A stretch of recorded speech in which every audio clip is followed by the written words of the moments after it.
11 केवी विद्युत तार अचंडी महिला गुरुत्व मे 18 2025 दिन 9टा समय ढेंकानाल जिला हिंदोल उपखंड बालिमी थाना अंतर्गत महलता ग्रामर महाराणी नायक छेली पिटाउथिबा समय 11 केवी खोला बहु पुराना विद्युत तार दुर्बल थिबारु महाराणी उपरे छिंडी पड़िथिबा सह तांकर 3 गोटी छेली सही स्थान रे मृत्युवरण करिसेंती। महिला शरीर अर्धभाग पड़ी जाइछि। महिला गुरुतर अवस्था आंबुलांस डकाई तुरंत डाक्तरखाना को निया जाइछि। महिला सही छेली चराई निजर परिवार प्रतिपोषण करुथिले। तांकर 2टी विकलांग पुओ झी अछंती।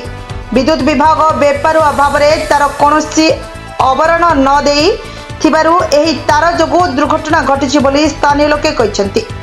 एही घटनास्थल रे वर्तमान सुधा कौनसी विद्युत विभाग अधिकारी पहुंची नाहंती। ग्राम निकट में जाउथबा विद्युत तार को केबल माध्यम रे संजोग कराइले एहीपरि दुर्घटनारू लोक माने बंची रहिबे। तुम जा जो पोड़ी गला से कौन केमती पोड़ी हला पोड़ी हला करंट लागे पोड़ी हला तो छई जाइछला जे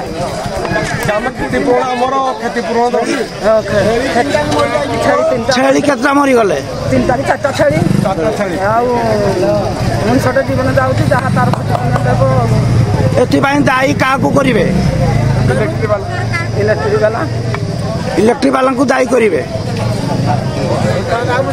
हिंदोलरू सनातन नाथक रिपोर्ट प्रतीक्षा न्यूज।